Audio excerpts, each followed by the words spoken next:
All right.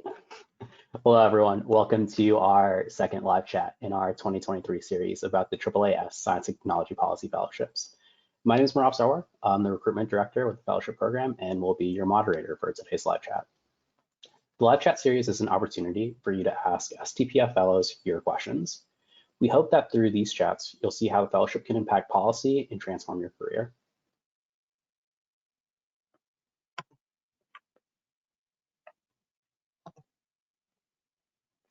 To put today's session in context, we're hosting one chat each month during the application season.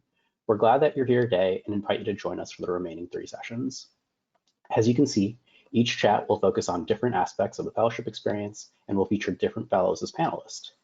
We thought the topic, what it's like to be a fellow, was really nuanced that it deserved 2 sessions. Today, we'll discuss the fellowship as a year of learning and look forward to having this conversation as we answer your questions.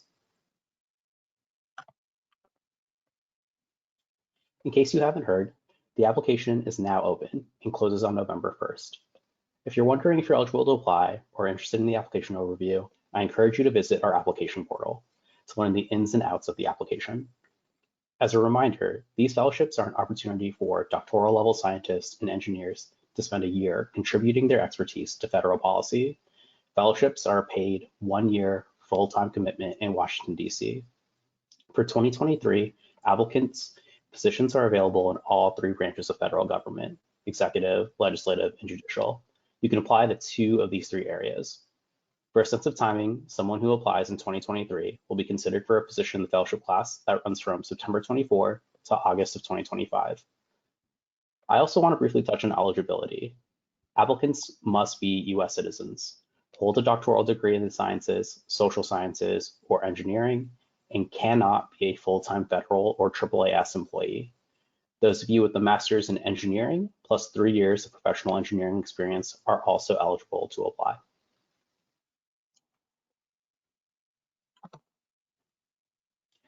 On to the purpose of today's session, for you to chat with fellows. Please ask questions. You can use the question box in your menu bar as shown here, and if you like, you can indicate the person or people to whom your question is directed to. We'll get to as many questions as we can today.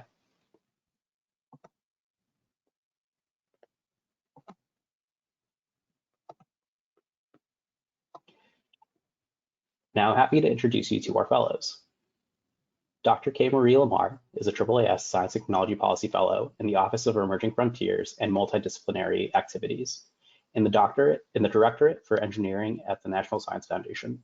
She obtained her BS in genetics from Iowa State University and her PhD in human genetics from the University of Chicago. Prior to the fellowship, K. Marie worked as a postdoctoral researcher at Northwestern, studying the genetics of epilepsy. At NSF, K. Marie works on several initiatives to broaden participation in STEM fields, supports proposal review panels on emerging areas of engineering research, and develops impact stories about NSF-funded engineering projects. She is passionate about improving the research training experience and making science more inclusive for the next generation of aspiring scientists. Dr. Martin Wolf is an environmental scientist who pursues a more data-driven approach to policymaking. After earning his PhD in climate science from MIT, he worked at the National Academy of Sciences on sustainability partnerships to reduce the environmental health impacts of international trade. Martin then completed a postdoc at the Yale Center for Environmental Law and Policy, where he directed the 2022 Environmental Performance Index, an initiative to track global sustainability trends and identifying leading policies to mitigate climate change, reduce pollution, and preserve healthy environments.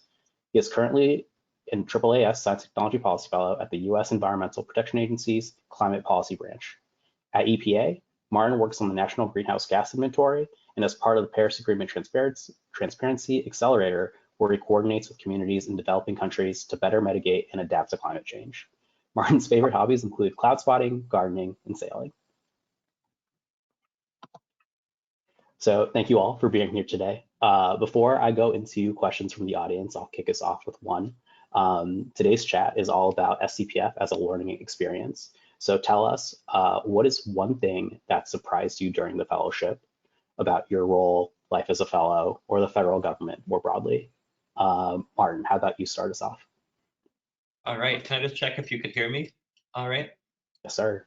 Great, thanks. So yeah, you said that my favorite hobby is cloud spotting, and I wish I could turn the computer towards the window right now because there's a real fine specimen out there. One thing that surprised me was, and maybe it shouldn't have surprised me, but it did catch me off guard a little bit, was just how collaborative work in the federal government is.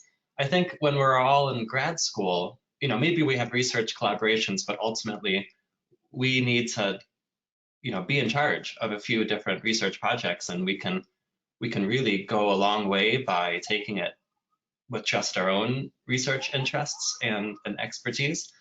I don't think I've worked on a single thing in the government that's just been, mine and mine alone. And I mean that as a good thing, because I think that, there's this old proverb where if you want to go fast, you go alone, but if you want to go far, you go together. And I think that is especially true in an administrative agency like the Environmental Protection Agency.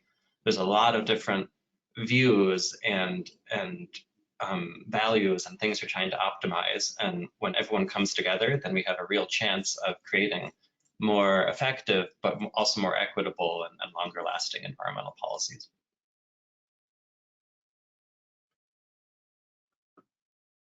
I would say what was most surprising to me was that you can actually have an impact as a fellow.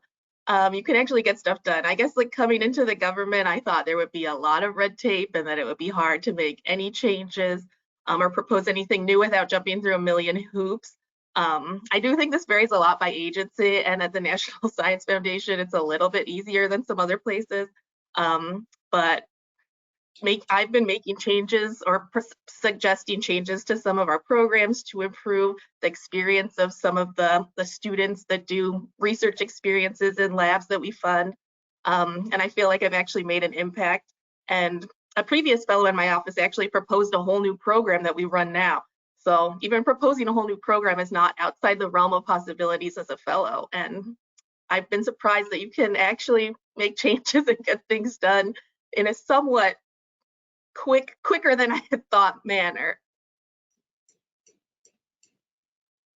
Isn't that nice, K. Marie, to feel that the work that we're doing is actually having like a real immediate impact on the world too, instead of working so hard to maybe publish a paper that, my mother and my 3 other colleagues in the field will read, but, it's hard to discern what the actual impact of it is. So I completely second what K. Marie has said there. Yeah, I work with a few programs that work to broaden participation in STEM for groups underrepresented in engineering or in STEM. And I actually get to meet these people and see how the program's affecting them and see how we can improve it and for the next class. And I really enjoy actually seeing these young people and how excited they are. It makes me excited again. So yeah, having an impact is a great part of this program. Really glad to start this with optimism about the federal government and making sure things are changing, things are moving. One question that we got so far is someone asking about kind of your postdoc experience and how it was related to your application. So we'd love to, if either of you kind of want to dive into how your pre-fellowship experiences were helpful for your fellowship experience. You want to go first, K. Marie? Sure. So I had a few different directions in mind for when I was thinking about where I might want to be placed. And so my background is in human genetics. And in my postdoc, I was working on the genetics of epilepsy using 3D cell models called brain organoids to study molecular mechanisms of epilepsy. And there's a lot of ethical, legal, social implications of these genetic technologies, these new cellular technologies.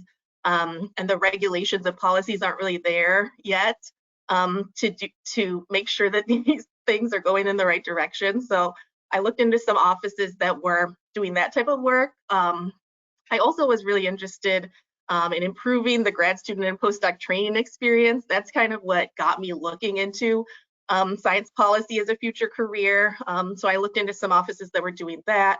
As well as broadening participation in STEM. As someone who is not a white man, and no offense to the white men, but I struggle coming up in this training system with not a lot of people that look like me, and I benefited from some programs that worked to broaden participation in STEM and kind of provided a support network for me. So I wanted to kind of pay it forward and work on those types of programs. And that's what I'm doing in my current office. We run a program, like I said before, for groups underrepresented in engineering to get into the lab and experience research. I also, at NSF, there's kind of leeway to do things in other offices. And so when things pop up that I'm interested in, I can kind of dabble here and there in my other interests. So I had a few options for offices, but as you may know, there's a matching process and you might not know where you end up. So I would say that it's good to have like a few options for where you might want to be. I think we're really lucky to have Kate Marie's experiences here because in addition to doing science policy, she's also working on policy for science. And I always like to kind of make the distinction between those two and freely admit that I should always do better at working on better policy for science. So I want to applaud Kate Marie for taking the charge on that. As a postdoc, I mainly worked on science policy. That's using science to implement better changes in environmental policies. So my postdoc was coming up with international rankings on sustainability indicators. So who's leading the world in addressing climate change, who's falling behind, for example. And that was a pretty good segue into my portfolio at the EPA. Most people don't think of the EPA as having much international scope or mandate, and that's largely true, but I'm on one of the teams at the EPA that flips that kind of notion on its head, where under the Paris Climate Agreement, developed countries like the United States are required to engage with developing countries and help them better reduce their greenhouse gas emissions, figure out what the looming impacts of climate change are going to be, and help them better adapt or mitigate or respond to them. So in that respect, you know, I already had an international flavor to my research and expertise when I came into the EPA, but I should just emphasize that the fellowship is also a perfect opportunity to pivot, to work on something that you haven't worked on before. There's certain agencies that I think are famous for doing this. I have many, colleagues and friends at the State Department who get hired on to work on something completely unrelated to maybe what their expertise is on, but they know how to work hard and smart and diligently and produce high quality research outputs. So come to the STPF, program and continue to grow your roots deep or grow them wide, and you'll have opportunities to do both as a fellow. That's really great. I think something else that we're also getting in the chat is kind of like what were the most valuable experiences for you to like prepare yourself for the fellowship. So kind of like from getting the finishing last year of your PhD or anything time beyond that, what were some of the things that you were doing or that you felt really helped you to tackle on the fellowship once you got there? I can start.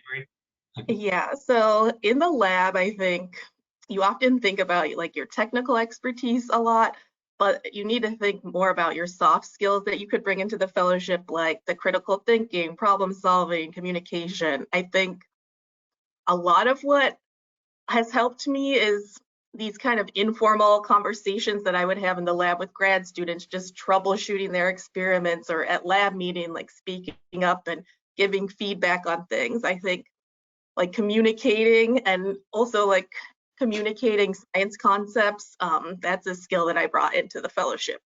Outside of the lab, I was part of the postdoc association at Northwestern for 3 years.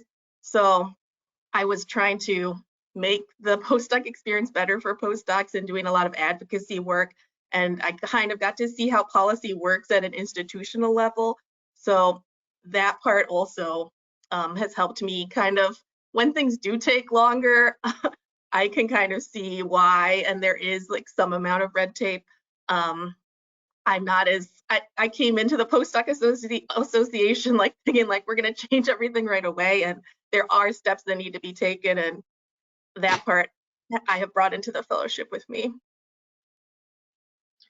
I can't emphasize enough something Kate Marie said, which is being an effective communicator. And I think there's a reason for that. A lot of people here in Washington that I've met thrive on being more of a generalist than an expert in something. And that's not categorically true. Like there's certainly fellowship placements or agencies or pockets of DC where it really helps to be an expert. But more so, I think it really helps. Take climate change for an issue, such a complex problem that reaches its fingers into, economics and environmental justice and history as an addition to the physical sciences. And to be able to be conversant across disciplines, and part of that is avoiding, technical terms and jargon and things like that. But another part of it is just being excited and getting people to realize that you are really passionate about what you're talking about. That kind of communication skill set really comes through practice. And there's a lot of great opportunities like the ones that Kay Marie said to kind of prep yourself. Tutor high school students, talk to your family members, volunteer at a science fair. All of these things are, one, really fun, and two, will prep yourself so that way you can come in and talk to your boss who might be a lawyer, but wants to know about climate science and won't understand what a part per million of an air pollutant is, for example, but they might know that the United States is falling behind or leading the world in certain air quality issues. So those peer comparisons can be just one example of a communication tactic that you can use to communicate to non-experts. So during my first few months when I was hired on, I was able to actually listen in on selection committees and be able to hear here are the things that stand out for candidates. And, one of the conversations that I thought was really useful to hear was oh, well, a lot of people that you work with in policy are going to be these extroverted type of people who really care about, that you're, are getting into who's the loudest in the room or who's able to be the most charismatic in the room. And I think, with scientists, there might be some level of oh, that's not really what I'm into. I just want to do my science and I want to kind of do this recommendation or whatever it is. And that's not something that we really look for in the fellowship, right? We're not saying hey, are you an extrovert that can get into the spaces? But I think it's something that's you're open to really, investing in, right? And saying, hey, I'm really good at this piece of the science, right? Anyone who's applying to this fellowship is really great at science, right? You've served that piece. But I think what this fellowship is meant to serve is, hey, you also want to expand upon that skill set and really show how can you communicate beyond that to really make impact and change and affect people that's outside the lab, right? And I think that's one of the biggest things that people come into this space with is how do we take that hard knowledge and really add on to the soft skills so that we can make a bigger impact. And I think you guys summed that up really well. Another question that we're getting is if you can, and this is a question we get a lot, is kind of if you could walk us through what your average workday looks like. I know being that at different agencies, it's going to always look different at different places, but would love if you guys could kind of talk through what your work days look like, what your day-to-day looks like, and if you find yourself working outside of regular work hours. Maybe I can go first this time. I have very exceptional work-life balance, and I don't even have to work that hard to achieve it. This, it can vary depending on the placement and the agency, but I'd say typically one of the perks of coming to work for the federal government is the perhaps more reasonable work-life balance that you could achieve than staying in certain aspects or pockets of academia.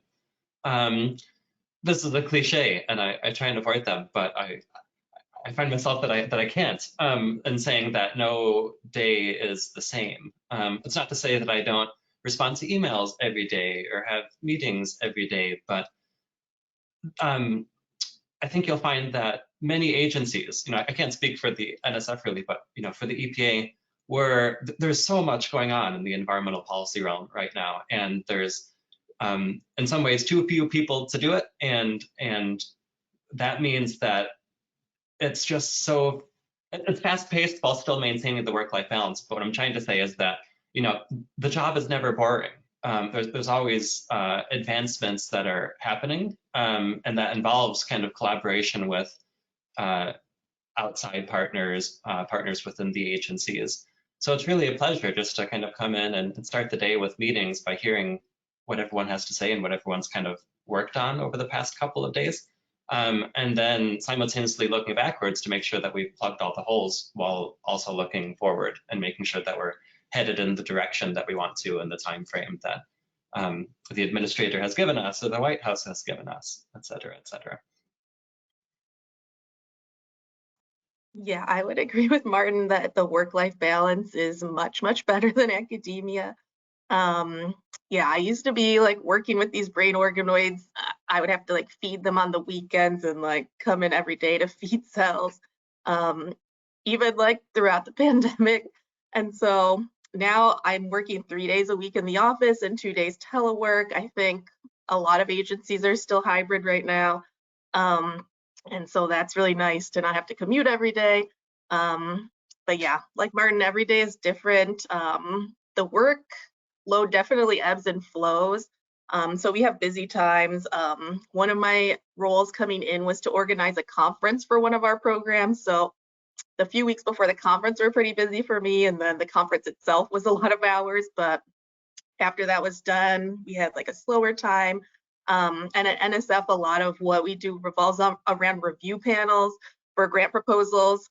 So sometimes when those are coming up, it can be a busy time again. There's a lot to do there. But then there's also days where you're less busy and you can kind of have some freedom to work on whatever you want. We have meetings, emails, but yeah, overall, I'm happy with my work-life balance. So I'll just add on to that, that part of the fellowship experience is to carve out some time for professional development. And all the mentors that I've encountered are good at understanding that. You're not just someone that they can chain to your desk and and have you work on, you know, their projects all the time. You're supposed to take time to go to hearings on the Hill, go to court cases if you're interested in that, you know, participate in networking and information interviews. And the fellowship affords you time to do all of those things and more. I'm really glad that you said that, Martin. I think the idea of like, you know, you're not applying to a job, right? By doing the fellowship, you're really kind of like embracing a fellowship experience, which is, and so by doing that role, you kind of like are also surrounded by your cohort. And again, like the folks who partner with us really have like understand that, right? And making sure that you have that time to do professional development and are really being able to engage in the program in like a holistic way, beyond just showing up and clickety clacking on your keyboard, right? So, Camry, I didn't mean to interrupt you if I did. I'm sorry if I did. Oh, yeah, I was gonna say, that's like one of my favorite things about the fellowship is this carved out time. During my postdoc, I was part of the postdoc association, but I always felt like that had to be like on top of my work hours. But now it's like within the 40 hours, around like a fifth about of your time, you can do coffee chats, really do a lot of networking while you have the fellow title and the government email address. Take advantage of that. Yeah, I'm part of an interagency working group now on developing policies for caregiving support for agencies that give out federal grants.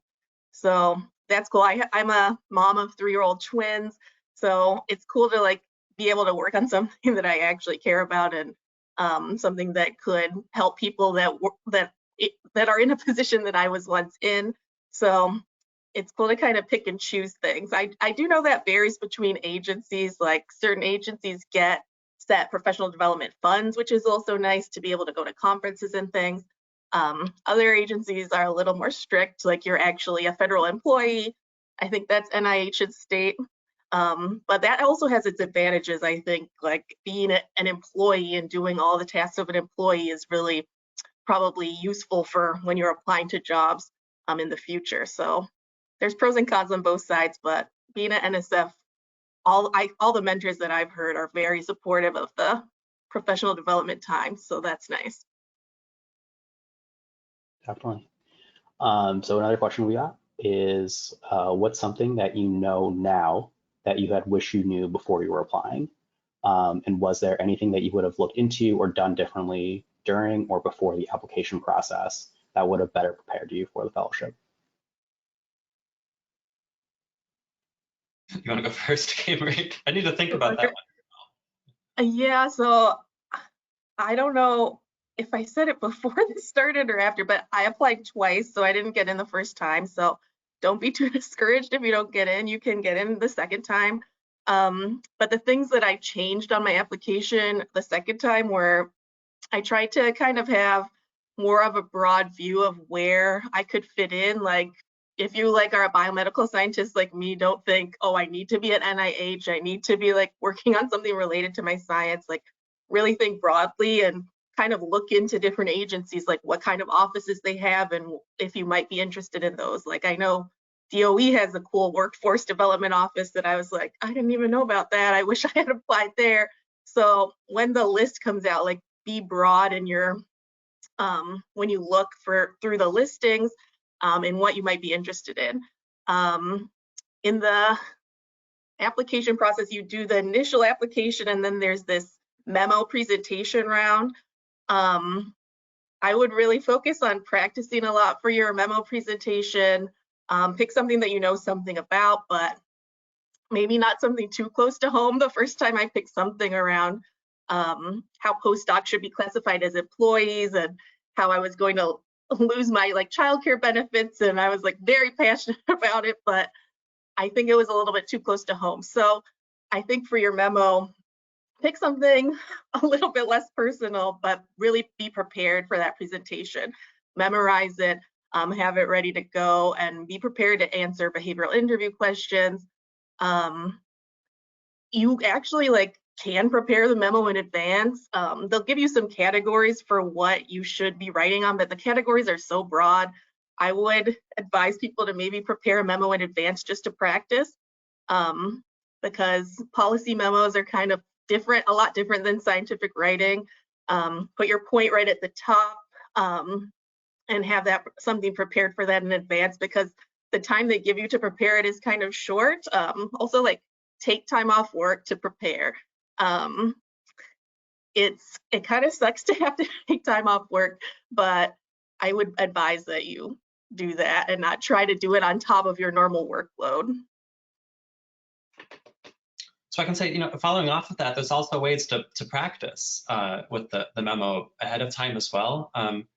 It's fairly, I mean, I guess I'll say I highly recommend writing a memo for the, like a science policy journal. A very well-known one is the Journal of Science Policy and Governance, for example. It's geared towards early career scientists who are interested in the science policy interface. It's free to publish there. It gives you experience and you get feedback practicing writing a memo. So there's ways to kind of hit the ground running once you're given the memo assignment and you have to start writing it and submit it as part of your application. Like Kay Marie, I am a repeat applier. So currently I'm at the Environmental Protection Agency. Starting in September, I'll be one of the congressional fellows. So I'm switching branches. And I applied to the Congressional Fellowship Program 4 times, for 4 different years before I got it. So it's, I think, what can we learn from that? Well, maybe it's, not to take it personally if you don't get it the first time, but also continual refinement. I go back and I read my application from the first year and I've realized just how much I've learned. So it's not being afraid to kind of grow as the fellow or grow as a science policymaker outside of the fellowship program, and then continue to apply that as you get to as you start prepping for the application process. I'll also just say, what's one thing that I wish I had known? I think it's that fellows love talking about ourselves and our career trajectories and everything. So don't be afraid to reach out to us on, if you have our emails or on social media. I, encourage all of you, if you want to talk to me more, reach out to me on LinkedIn or something and just ask for an informational interview and say, hey, like, I think that, working as a fellow at the EPA sounds great. Like, can you talk to me more about the application process or et cetera? And 9 times out of 10, I think that you'll find that fellows are very eager to do that. You might need to email us once or twice because we get so many emails and it's hard to keep up with all of them, but don't be afraid to reach out. You're not bothering us. We love to do it. And I think it really helps strengthen your motivation for doing the fellowship, and it can help strengthen your application by extension. So yes, I wish I had known how friendly the fellows are and how eager they are to talk to you. So please reach out to fellows. I Yeah. appreciate both of you talking about how it took you multiple times, right? And like multiple applications. And we had someone on our last chat, Rajiv, who had like, I think he applied like 4 or 5 times. And, but I think it was something that he really, invested the time in and wanted to make sure he could be a part of. And I think one of the things he left us with is kind of like, being adaptable and not putting yourself in a box is probably one of the most key takeaways, right? When I'm on the road, someone will come up to me and say like, hey, I want to do this agency and I want to have this role. And the reality is it's like, maybe, right? You can kind of like advocate for that as much as you can, but I think what people really like to see is like, how can I leverage your experiences for something new or something different, right?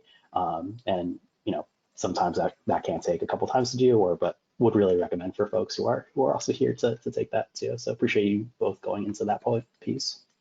There is one question that we've gotten about somebody who is feeling significantly burnt out after grad school and is really feeling the intensity of getting his PhD. I think, and then like, how does that relate to now joining the fellowship? I think like that's, it's a very fair question. I think like I've gotten that a bunch of times, is like, oh man, I'm sick of academia, I want to apply to this. And maybe don't say that in your application is one thing I will say.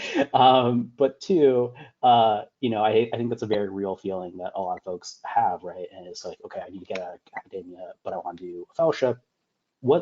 How would you approach somebody, or how would you approach that person who's having that feeling to like, I wouldn't just say apply to the fellowship because it's different, but if you are interested, here are the things that I think would be good for you to think about if you are interested in applying to this fellowship. I guess I could start off by saying that I love that person because that person was me, and that person should understand that they're not alone and that there's a whole wide world of other career opportunities out there besides being in academia that allow you to have the kind of career and work-life balance that you want. I'll give you a vignette, for example. Okay, so in academia, we're all conditioned to constantly be checking our emails.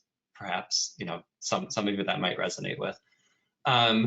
It's Sunday night and I open up my crappy government Dell computer and I open up Outlook and I keep refreshing the inbox because surely someone must have emailed me over the weekend that I need to respond to. And I'm like, surely my internet's broken because I haven't gotten any emails. But no, it's just that at least in my agency, in my department, people are very good at respecting those boundaries. I'll just briefly say that I think in the application process, it's better to demonstrate that you're being pulled into the fellowship opportunity than being pushed out of academia and being pushed into it. So just try and demonstrate it's okay to feel burnt out, and it's okay to want to better your life by seeking out these opportunities, but try and articulate clearly what makes you excited about these opportunities. And maybe it could be perhaps I won't feel burnt out if I have these new opportunities to try and pursue, or maybe working in lab pipetting for 12 hours a day is very, very tiresome, but engaging with stakeholder meetings is maybe it's more energetic or something. So I don't know what I'm trying to say. I guess it's that there's a better life out there for you, person, and I look forward to having you join us in it. Yeah, I would agree with Martin in that in the application, I would try to emphasize what's pulling you rather than kind of running away from something, but also to look internally about what actually is exciting to you. Do some career exploration. There's so many other options than this fellowship. I think, what was I gonna say? I lost my train of thought, sorry. I feel like my long rambling answer made you probably forget what you were going to say. As you can tell, it's you can be an absent-minded professor type person in the fellowship too. It's those people are welcome as well. No. Oh, I know what I was gonna say.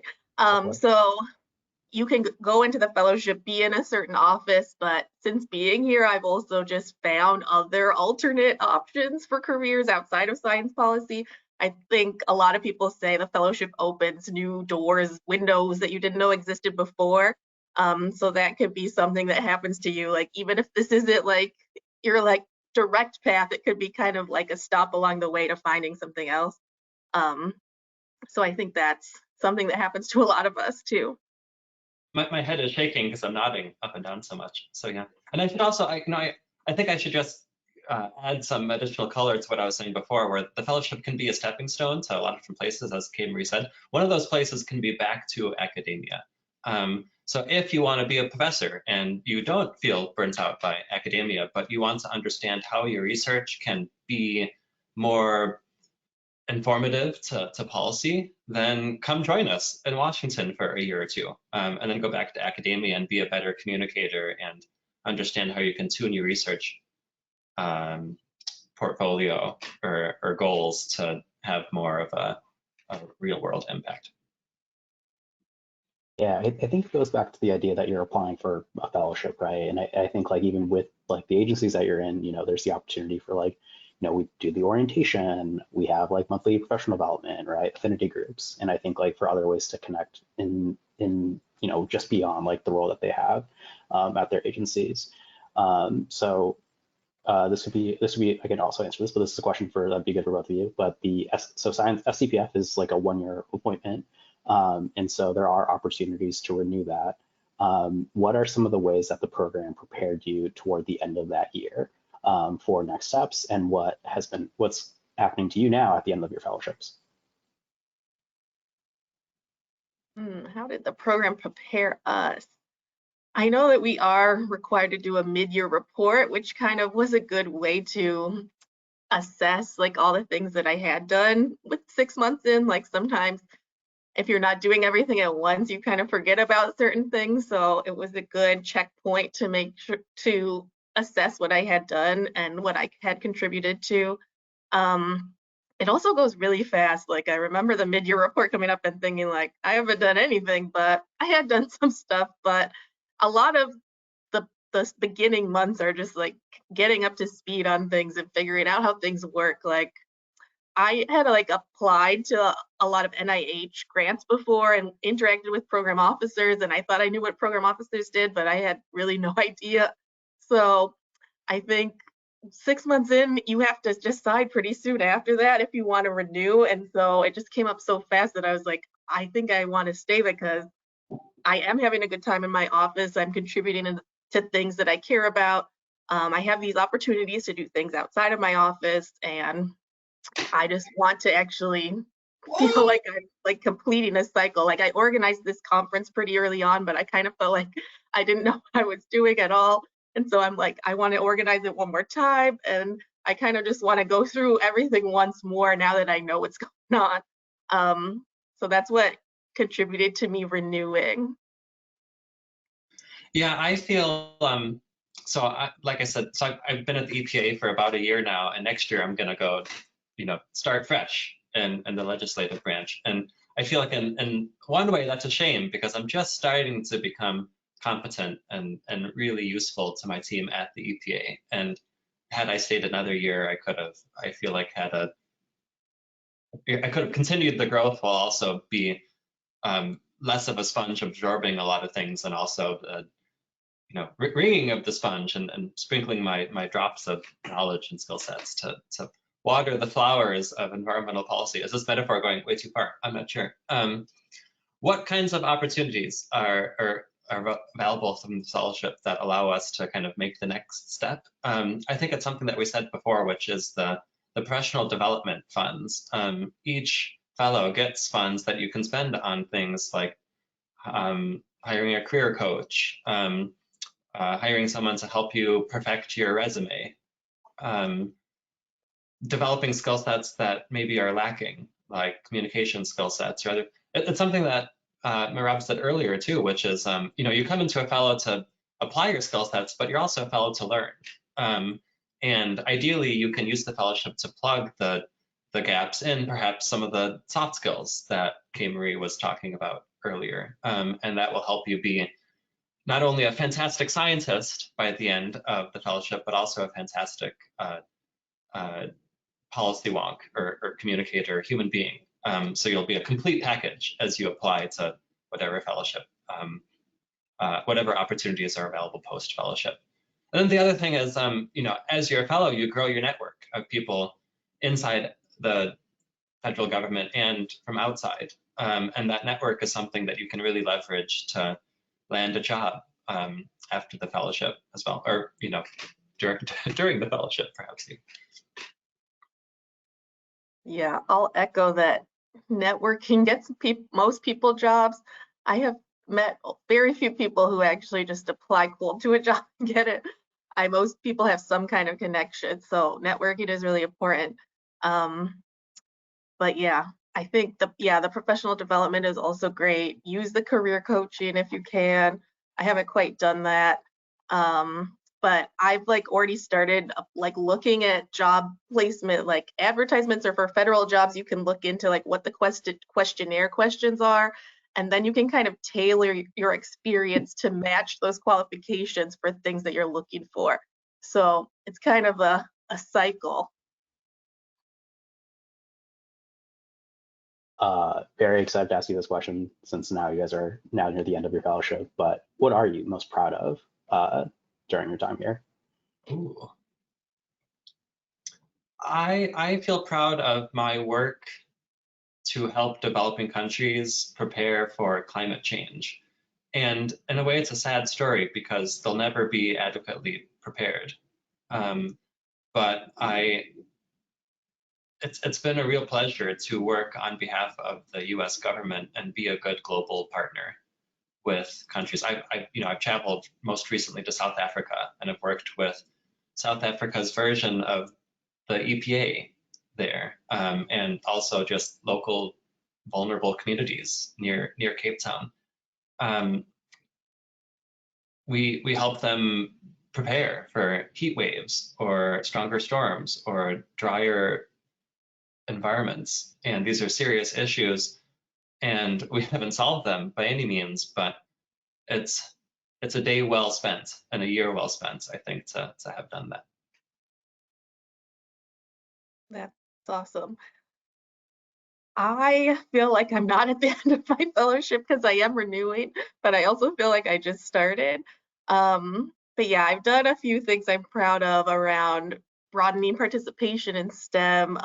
Like I said, I organized a conference for some of our research participants that was in February, and it was so cool to see some of them. Like for some of them, this was their first time on a plane, first time at a conference, first time presenting, and they all did such a good job presenting their research.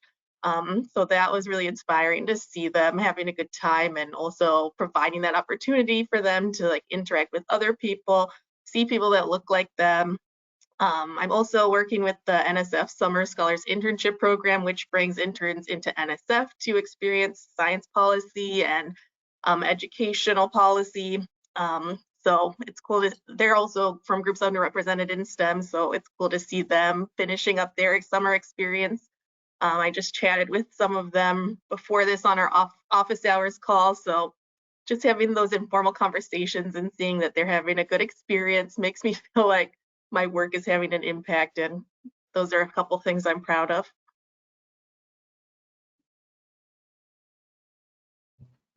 You guys have done a lot. So one question I also want to leave you all with, and we kind of talked about, you all talked about this at the beginning, was kind of how you felt like both of you were making progress in the federal government.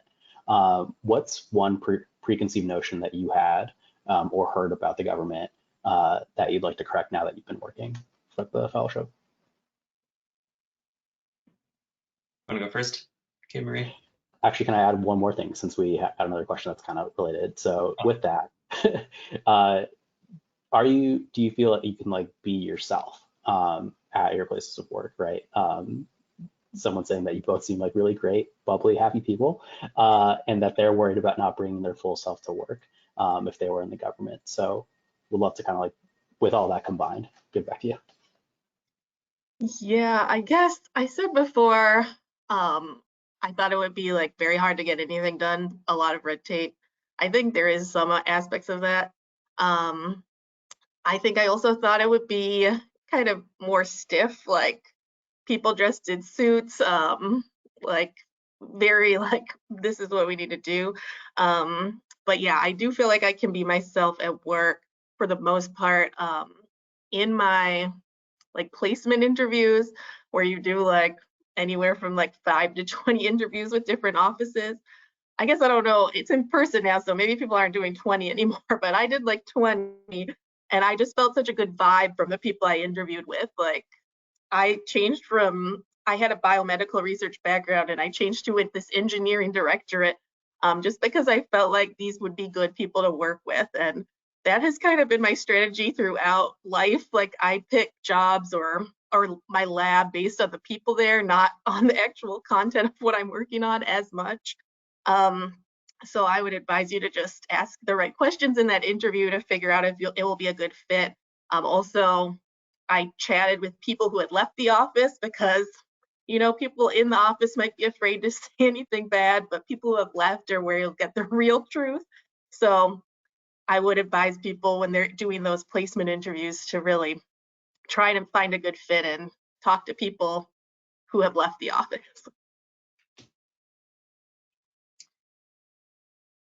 I used to be one of those people out front of EPA with the rest of the Scare Club people with the picket sign saying like, we need faster regulations, et cetera, et cetera. And now that I'm on the inside, I realize I better understand the reasons why some environmental regulations take as long as they do to be implemented. And some of that is, as Kimberly was saying, navigating the bureaucracy. I also think there's some value to being deliberate and building up the administrative record, especially in the court system that we have today. So that's something I learned, is that it's not just a bunch of people sitting on their hands not doing anything in these agencies. There's reasons. Maybe it's a lack of resources. Maybe it's trying to do due diligence and receiving input from a lot of different partners that stretches out the time frame. And it's hard to accept that, I guess, because I'll be the first to say as a climate scientist that I wish we had better environmental regulations now. But it's not as simple as doing it now. And that's something that I better appreciate than I did before the fellowship.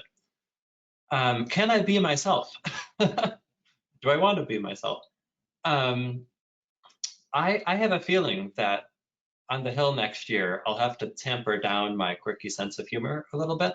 And I don't necessarily think that's a bad thing, to learn how to be more serious in some situations.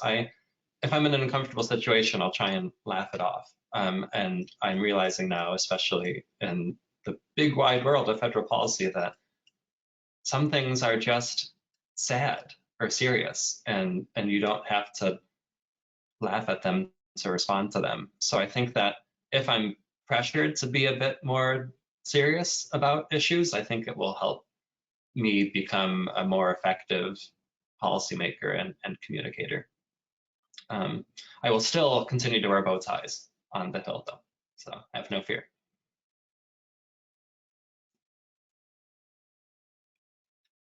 I'm having trouble hearing you, Maraba. Is it possible that you muted?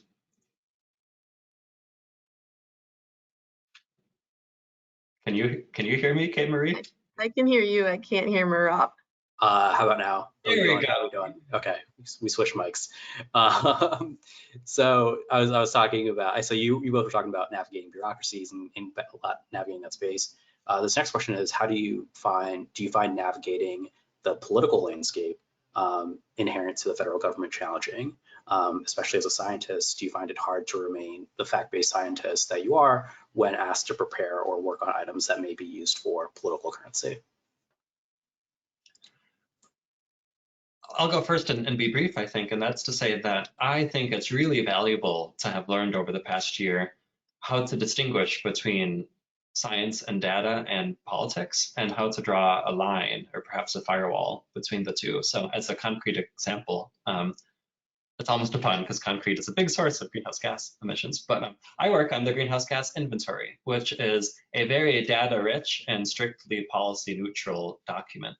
And the data within the document has loads of policy insights, but the EPA and myself hold the view that it's important to draw the distinction between here's the data, strictly non-political, one would hope, and then here are the policy insights that are derived from it and the policy actions. So, it is challenging because we, as an administrative agency, we get pressure from the White House and Congress and the courts. And sometimes it's like you're the octopus and everyone's pulling a different leg in different directions and you're not really sure what to do. But that's useful to learn. It's useful to understand what the constraints of the environmental agency is. So I think if anything, it's not frustrating, but fascinating.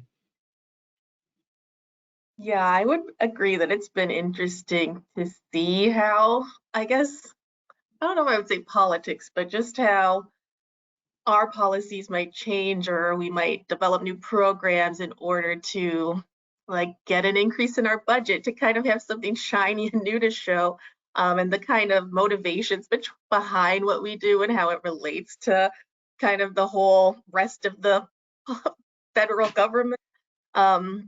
Has been interesting to see how it works. I know, like, as federal employees or as fellows, we're not actually allowed to talk about politics, which is interesting. So you can like tiptoe around it a little bit. But I think it would be interesting to see. I don't think that I'll actually be here to see it like a turnover in the administration, like how things change when that happens. But yeah, it's been interesting to learn about the federal government and how we fit into it. And I should also just emphasize that Kay Marie has been on an interagency working group, you said, right? So, whereas I have not. So I think that we should all internalize what Kay Marie is saying, because it's hard enough working with one agency's political constraints, but imagine working with multiple agencies' constraints. So we're getting close to the end of the hour, and I'm going to leave you guys with one last question before we get you out of here. But basically, why should scientists and engineers spend a year increasing their policy knowledge and skills, and why STPF?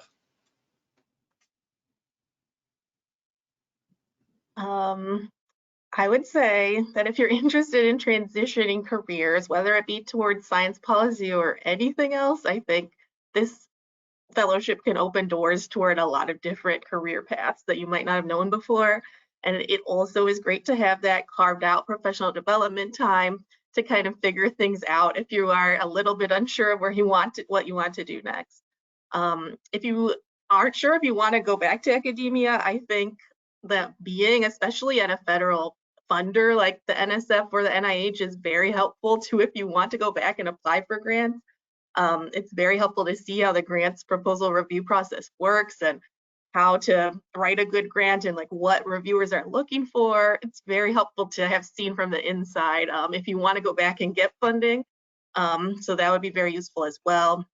I know coming into the fellowship, everyone was like, the network's amazing, but it truly is just like how Martin was saying, everyone's so friendly. Like it is true. Like everyone here has just been awesome.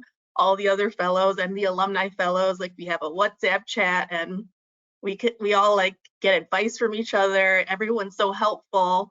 That's been one of my favorite things about it, that I didn't realize to what extent that would be. I know people coming in, I had heard that, but it's really true that the other fellows are amazing.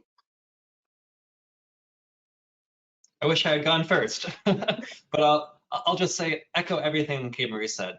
There are innumerable benefits to be derived as a fellow, but I'll also just end by saying that the federal government needs you and your expertise. In some ways, politics are moving faster than science, or at least the way that science is conveyed to decision makers and lawmakers. I see that as a problem. So come join us and help us make data-driven and scientifically rigorous policy. You can do it here in DC at the federal level and take those insights and apply it to state, local, community levels afterwards too. Thank you both so much for one, just being here, but two, just your